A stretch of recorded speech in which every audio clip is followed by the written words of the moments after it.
Hey guys, welcome to the first official episode of Morbid Mommy's podcast. I am your host, Morbid Mommy, of course. Before we get started, I wanted to let you guys know that I actually created a Facebook group for this podcast. It is called Morbid Mommy's Podcast. You can just search it on Facebook. I will also try to link it here on Anchor in the description for you. But I wanted to create a place where I can interact with my listeners and, discuss the podcast and all things horror, but also where my listeners can interact with each other and kind of just build up this great community of people who just love horror movies and, the horror genre. So when you get a chance, if you could please check that out and join the group, I would greatly appreciate that. Now, as you may have noticed, the title of this particular episode is not Malignant, and if you had listened to the intro previous to this particular podcast, I said I was going to go ahead and review the movie Malignant, and I actually did. I watched the movie about 3 times. I sat down and I did a whole recording on the movie, and then I asked my husband to listen to it and give me his thoughts on it. And after he got done listening to it, he asked me if I just hated the movie. And, I asked him why he felt like that, and he said, I just ripped the movie apart. And that's not usually my typical thing. I usually try to give every horror movie or series, story, whatever, a fair shake, no matter how bad the reviews are or no matter how terrible it might seem. So I asked him to watch the movie with me and do a podcast together, and we did. We sat down and recorded over an hour, I think, of conversation of him and I just talking about the movie and our thoughts on it and how James Wan, went in a different direction. And when it was all said and done, I went to go save it, and the site crashed, and we lost the entire recording. I was so upset about it because I had already watched the movie so many times. I recorded once and then twice, and then we lost it.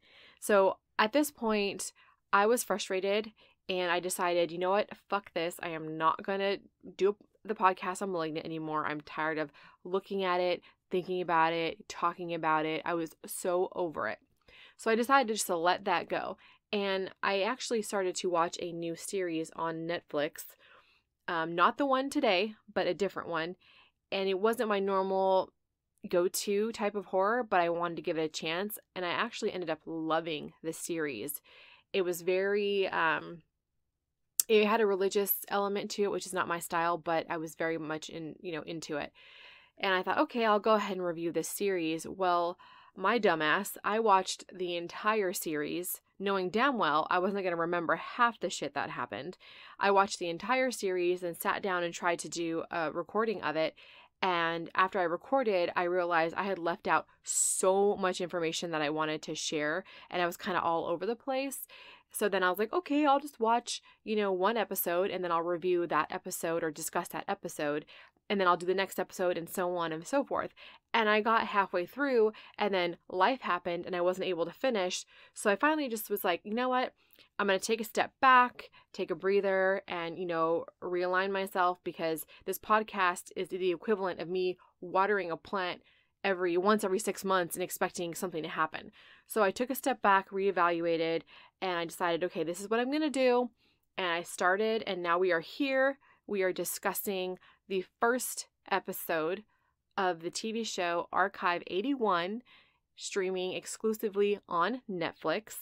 Now, before we get started, I'm going to go ahead and read the description to you, and then I'm going to play the trailer for you so you can kind of get an idea of what this story is about if you have not already seen the trailer. So, stay tuned.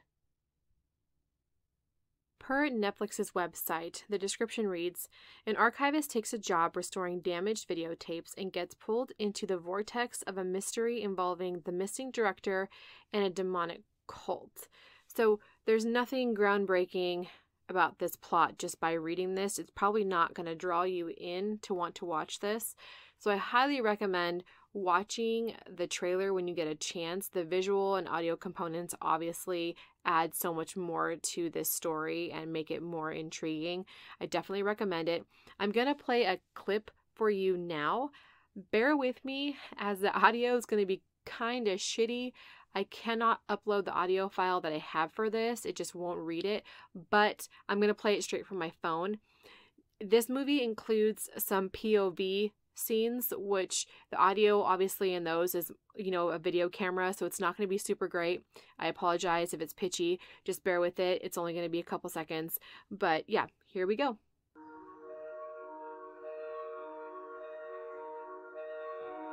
We're looking for an artist. Someone who can restore a recently acquired collection of damaged videotapes. Well, what kind of damage? Fire damage. There's just one hitch, because the materials are so fragile, they can't be moved. So you'd be doing the work at our remote research facility. Creating this archive, putting this puzzle together, well, it would mean the world to everyone who lost someone in that fire.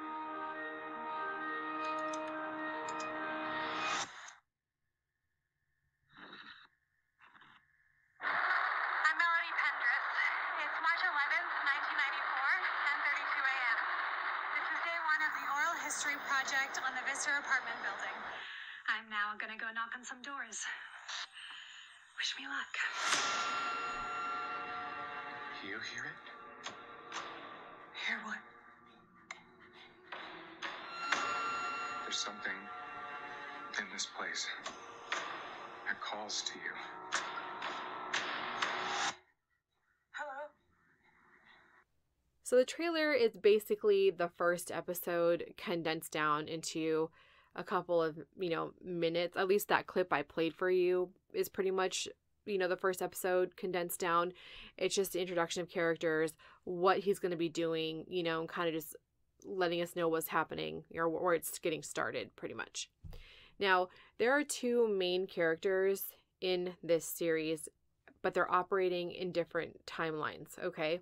So the archivist, Dan, works for a museum, and he is commissioned by one of the museum's donors to restore some cassette tapes. If you are not familiar with cassette tapes, I am not going to explain how old I am by talking about cassette tapes. Please look it up if you're not familiar with cassette tapes. Now, Dan is very introverted, old school, does not have a online presence or a social media presence, really. He's just works in a museum. He's into cassette tapes, very kind of analog personality, very calm demeanor. And honestly, the whole time I was watching him, now I have never seen this actor in anything else. I don't know his name, so I apologize. But if I was to close my eyes, I would swear to you that I was listening to Adam Driver on the TV. Like, he has the same demeanor and like mannerisms, and his voice is just so similar to Adam Driver. It's kind of a trip. But anyway, so Dan works at a museum, and it's set in the year 2022 in New York City, and his boss gives him an envelope, and it's very mysterious. There's a note saying, "Please restore this by morning. It's confidential. Do not copy." But Dan doesn't question it. He just goes home and restores it, and we see what is on the tape he is restoring. Now, we see all the tapes that he restores, we see what he sees. So that's kind of nice. All the information he has, we get. Now, that's where we're introduced to Melody Pendress, the second main character of this series. She is a doctoral candidate at NYU who is doing a dissertation on the Visor apartment complex. And this is set in 1994, okay? So as Dan is restoring this cassette tape, he doesn't think anything of it because there's nothing really on that cassette tape that is, there's nothing, you know, menacing about it. It just looks like a college girl with her roommate filming, you know, her introduction to her dissertation research project. And the best friend kind of pans through the room, and you see the mirror, you know, back then in the 90s where our Polaroids were just all over our mirror. So she has a typical, you know, 90s mirror with all of her Polaroids on there of her and her dog and her friends and all of that. No big deal. He turns in the cassette tape to his employer, and the employer delivers it to the client. The client is so pleased with his work that he commissions him to restore the remaining cassette tapes in their collection. So Dan goes to meet with the donor, and his name is Virgil Davenport. and he appears to be the face of the corporation or company. And the company name is LMG. They have a building in New York City. Their brand is all over it. However, Dan was not able to find any information about the company. So when he meets Davenport, he questions him and says, hey, what exactly do you guys do? I couldn't find any information on you. And Davenport says, well, we couldn't find any information on you either. And Dan says, well, I just like my privacy. And Davenport says, well, we do too. And it kind of just gets left at that. Now, Davenport proceeds to tell Dan that they acquired these cassette tapes from a fire. And the fire was at the Visor Apartments, right? Where Melody Pendress was documenting her dissertation. Now, he said these tapes are too fragile to be moved. And they have to be restored at their remote research facility in the middle of the woods. Now, me as a horror movie fan, I'm thinking there's no fucking way I would be going out to BFE to restore these tapes, you know, not for any amount of money, because I've seen that horror movie does not end well, right? And Dan is also hesitant because he's kind of like, he's an introvert, you know, he doesn't like, he likes his safe space, you know, he has his routine, and he doesn't, you know, really want to go out into the middle of the woods, and understandably so. Now, Davenport proceeds to tell him that the commission fee for this project is $100,000, which is very enticing. I mean, obviously, it's $100,000. Who would not want $100,000?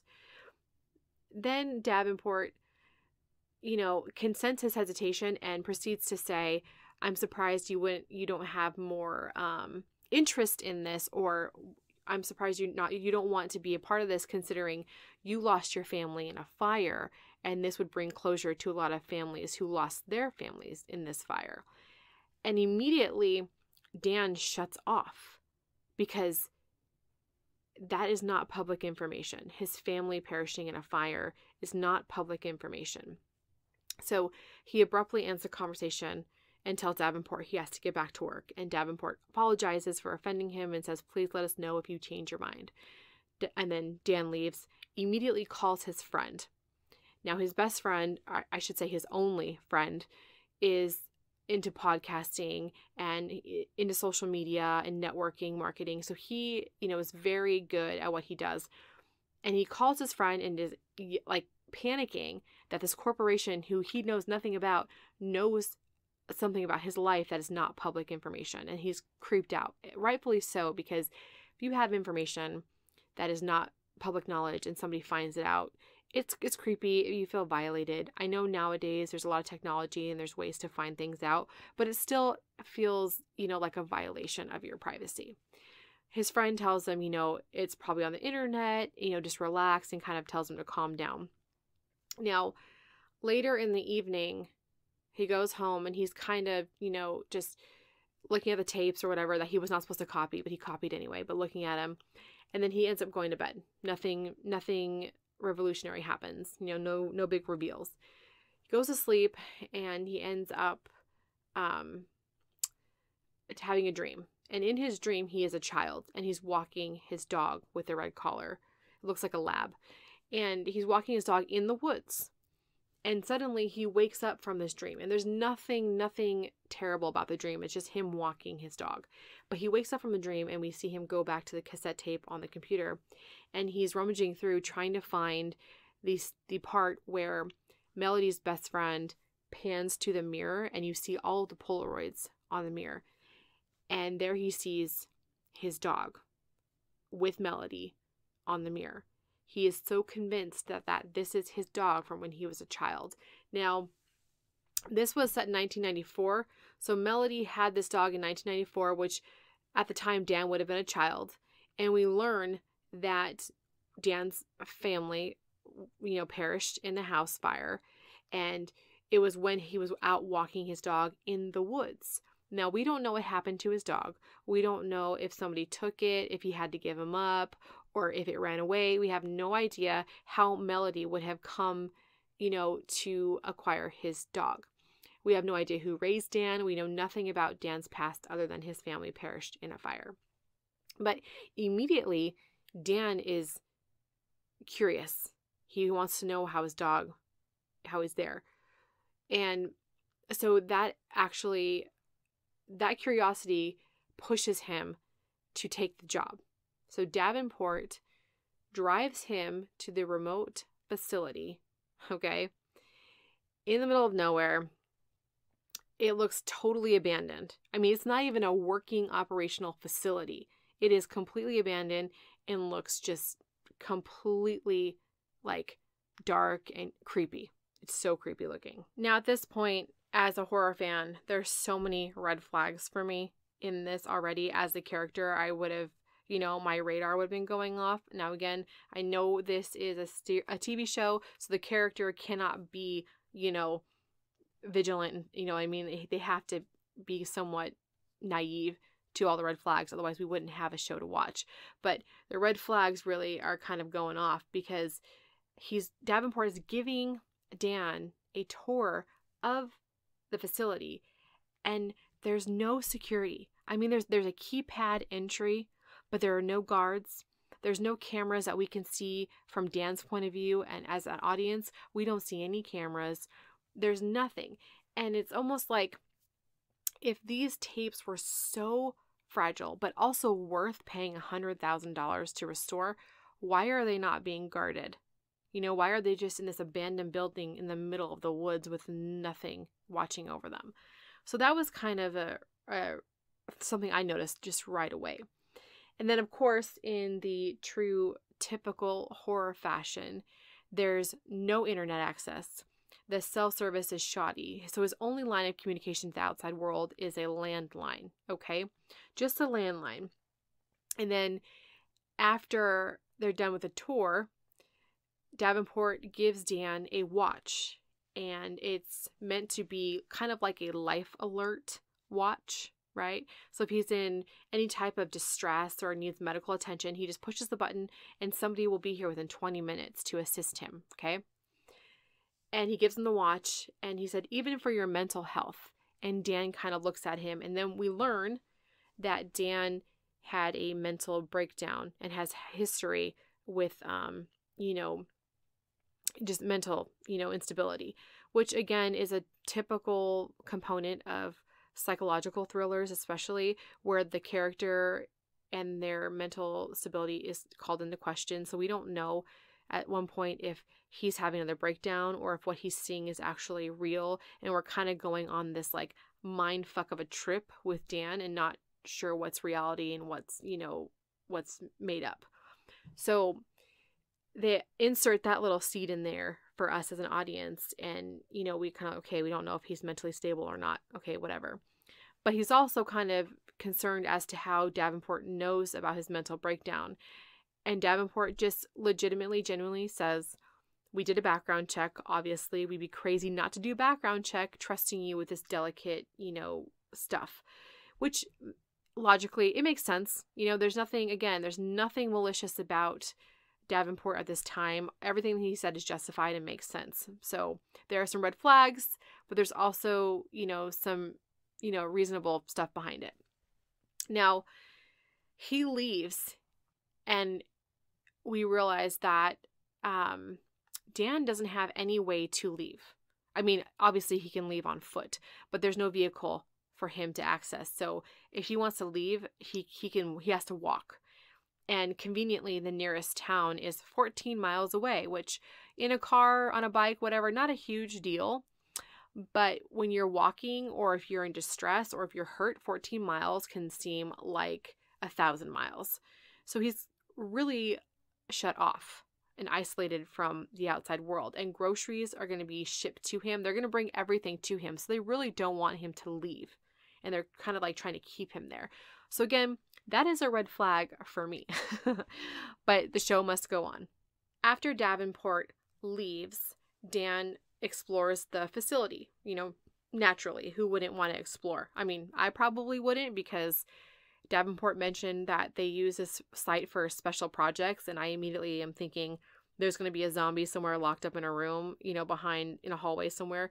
So I probably wouldn't go exploring. I wouldn't be there to begin with, but Dan goes exploring, and he comes across a room that has a keypad entry, and he tries to open the door and he's denied access.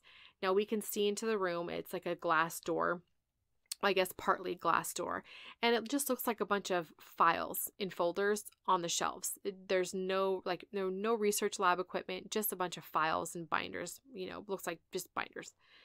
But he doesn't have access to it.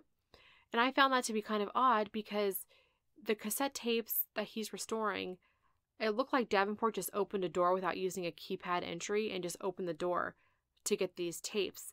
Now, if these tapes are worth $100,000 in restoration and need to be at this remote facility, why are they not behind a locked door?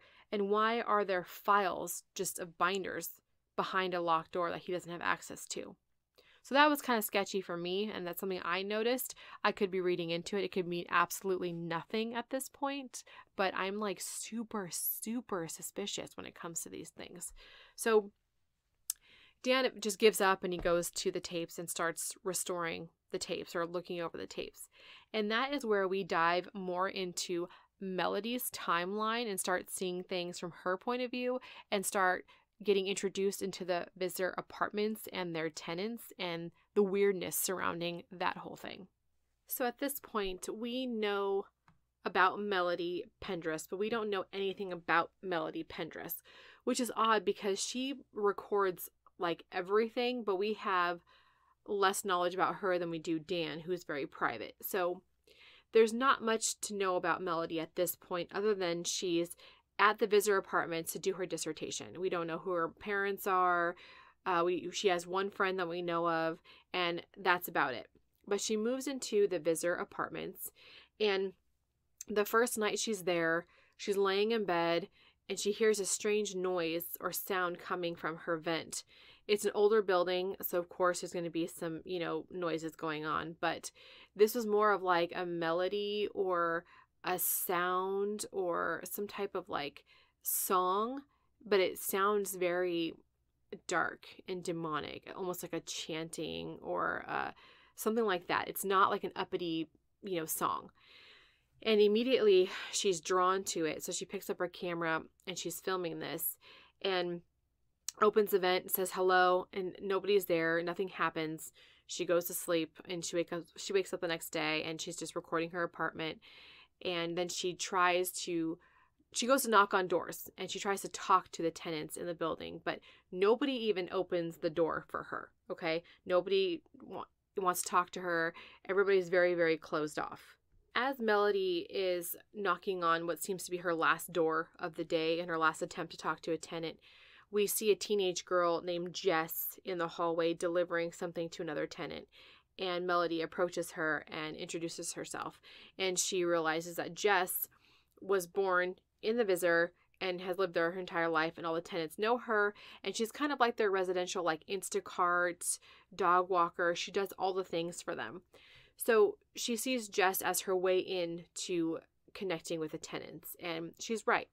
Jess introduces her to the first tenant, and her name is Tamara. And she's an artist. And me saying this is weird because I do art myself. So artists are often seen as like weird or just kind of off, or just different. And so Tamara, she is unique. She's very different, and she's got a different vibe, about her. And she tells Melody that she is a composer, opera, but more of the unique, different style of opera, not the traditional sense of opera. And Melody says, "Oh, I think I heard you playing something last night." And Tamara says, "No, I wasn't home last night. I was performing at the blah, blah, blah, And Melody looks kind of confused because she could have sworn that she heard Tamara, playing her music. And then Tamara says, "Well, let me show you, or let me play something for you. This is what I'm working on right now." And she goes over to her speakers and stereo and she turns it on. And it's the same exact song that Melody heard last night in her apartment. But she doesn't say anything, or she does say something actually. I'm sorry. She does say something, but Tamara doesn't hear her. She is in this, like, she's feeling the music. So it's not odd because she's a composer, how she's leaning into the music and feeling it, but it's almost like she's not hearing anything else around her. And Melody said, "Are you sure you didn't play this last night? I could have sworn that I heard this last night." And Tamara completely just ignores her. And so Melody soon starts reacting to this music, and it appears to be making her physically ill. Okay, like she looks like she's about to have a panic attack or throw up. And Jess notices this right away, and Melody tries to get up to walk away, and she falls down, and we see Jess picking her up off the floor, and it pretty much cuts scene right there. And we're back to Dan watching or finishing up watching this tape. And he has this look on his face like he's heard this song before. He recognizes this song. He just can't place it. So he goes to call his friend via the landline. And he's asking his friend to please do some research on this Tamara person and get some information on her music. Just find her album for me. I'm sure I've heard it somewhere, right, in the past. And as he's talking to his friend, there's that typical clicking on the phone, like someone's listening, and it goes dead. The line goes dead. Naturally, Dan, kind of panics a little bit, goes out into the woods trying to find a signal, and, he can't really find one, but he eventually gets some kind of service and he reaches out to his friend and all that. So he's able to go out into the woods and find some service, but it's not great. And at one point when he's in the woods, we see that somebody in a red jacket is watching him. We don't know if it's a man or a woman. We don't even know how old they are. There's just somebody in a jacket creeping on him, okay? And he doesn't notice them at first. He feels like somebody's watching him, but at this point, with all that's been going on, who wouldn't be feeling that way? But he never actually physically sees a person following him or looking at, watching him. So he goes to bed, and he is dreaming yet again. And he's dreaming that his sister is playing the piano in their childhood home. And it's the song from the cassette tape, okay? And she's playing it, and he comes over, he says, what are you playing? Now they're children. And she goes, "I heard it on the tape." And immediately I'm like, what tape? Something's going on with this song. Something's happening with this song. And as she's playing it, the father comes down and immediately tells her to stop playing it. He said, "Where did you hear that? Where did you hear that?" "I heard it on the tape." And he has this look on his face like he's almost concerned, but also scared. And she continues playing the song, almost like she can't help it. And he yells at her again, "Stop playing the song," and tells Dan, "Your dog needs to go for a walk. Go walk your dog." And that's when Dan leaves to walk his dog. And as he's out in the woods walking his dog and comes back to the house, that is when his house catches on fire and his family dies. So shortly after the song is being played, the dad is obviously scared.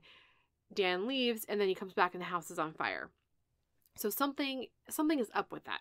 We don't really get any more information, and Dan is still relatively calm at this point and just kind of like more confused than anything, because he's like, what does this mean? Like, how are we connected? Is there a connection at this point? We don't know. So he continues watching the tapes, and the next one is of Melody interviewing Jess, the teenage girl, and asking her, about her experience at the Visitor, her life, her past, all that stuff. And all of a sudden, Jess, in the middle of this interview, just kind of like goes blank. A blank stare in her face, and she appears to be looking at something behind Melody, and she starts to show fear, like she's afraid of something, and she starts backing up, and then just randomly starts having a seizure, right? And Melody is freaking out. She doesn't know what to do, and then Jess comes to, and she's fine. And they're sitting on the couch, and they're talking, and Jess starts talking about, do you believe there's other worlds out there? And Melody's like, heaven and hell. And she goes, no, more like another world just like this one. And she starts talking about this other world. It's very random and weird. And Melody is like confused, and she's like, you know what? I should have asked your mom if I can interview you. I should talk to your mom first, before we continue. And Jess is like, great, you think I'm a freak? And she's like, no, I don't, but it is odd because Jess was relatively normal up until this point, and she kind of just like shifted into like this very strange, like almost like she was not herself, like in a trance type thing, right? So there's a lot of just oddball behavior with the tenants. There's this song, and there's other things that happen in the first episode that I haven't, touched base on, but I don't want to give you a full play-by-play because then you're not going to watch it. I want you to watch it, but it's hard to talk about the show without talking about it because in the beginning, there's just a lot of information and a lot of questions more than answers, and you're not really sure what to do with it. So there's a lot happening, but also nothing happening at the same time, if that makes sense. And towards the end, we see Dan watching another video, and this video of Melody, she's panicking and she's screaming in the video that they took her, someone took Jess, or they took Jess is gone. And she's being approached by the building manager and what looks like 2 security guards maybe. And behind the security guards, another man walks in to the stairwell. And we learn that it's Dan's father. And Dan is rewinding over and over again to make sure that what he's seeing is what he's seeing. Like, that's actually my dad. And we learn that his dad was somehow tied to the visitor and Melody. Now, we know the song was in his home as a child. There was elements of the song being there and his dad freaking out about it. Now we're seeing his dad at the visitor interacting with Melody. Okay, and we know that, I believe that she was a patient of his. I want to say, I could be incorrect. I think she was a patient of his at some point. I think he was a doctor. Like I said, we don't have a lot of information on his dad or his family, but what I'm gathering is that he was a doctor and Melody was one of his patients or one of his students or something. There's a tie to Melody somehow. And the way he's talking to her in the stairwell is that he's talking to her as if she is a patient. So that's what I'm gathering from that. So Dan is watching this and he's freaking out, but calmly freaking out. When you're so scared, but you're frozen in fear, but you start crying. It's kind of like that, where he's just kind of like, I don't know what's going on right now. And at this point, the camera starts to pan out away from Dan, and we pull back and pull back and pull back. And then we start seeing cameras everywhere of the facility. So there were cameras on the facility. There's cameras on every inch of the facility.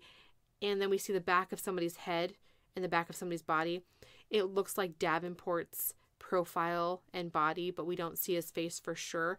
But we are being shown that somebody is, in fact, watching Dan while he's restoring these tapes. And there's clearly something going on, right? There's something happening, something bigger than just restoring cassette tapes. So that is pretty much where episode 1 leaves us. More questions, than answers. I'm kind of just figuring out what connections are of significance. What do they mean? And there's some other things that happen, especially with the song and just the apartment in general. And it all kind of just leaves you wondering where is this going to go, right? So right now, I think it's a very interesting show. I am intrigued. I want to watch the next episode. It was very hard for me not to watch the next episode. Now, I have major anxiety. Major anxiety. So I binge watch shows all the time until 2-3 o'clock in the morning because I just cannot turn it off. My anxiety won't let me. So I had to force myself to turn this off because I didn't want to know too much before, doing a podcast on the episode. But I'm very interested in watching the next one. Now, it is the beginning of a show. Like I said, beginnings of shows are easy to do. It's the middle and the character arcs, and it's the revelations, and it's the endings that are usually the letdown, right? So as of right now, I'm really digging this series and I want to see more. That might change over the course of the episodes. It may not. I may like it all the way through. I'm really hoping with the way that they're setting this up that it's not going to be a predictable, outcome. And if you've already seen the entire series, if you've binge watched it and you know, try not to spoil it for everybody in the discussion part of Facebook, but hopefully it turns out well. I want to know your thoughts on this. If you haven't seen it, I want to know what you feel about it. If you have seen it, I want to know how you feel about it. So please let me know in the comment section of either the Anchor podcast or on Facebook in the Facebook group. And I look forward to seeing you guys or talking with you guys on the next episode of Archive 81. But for now, I will talk to y'all later. Stay spooky, friends.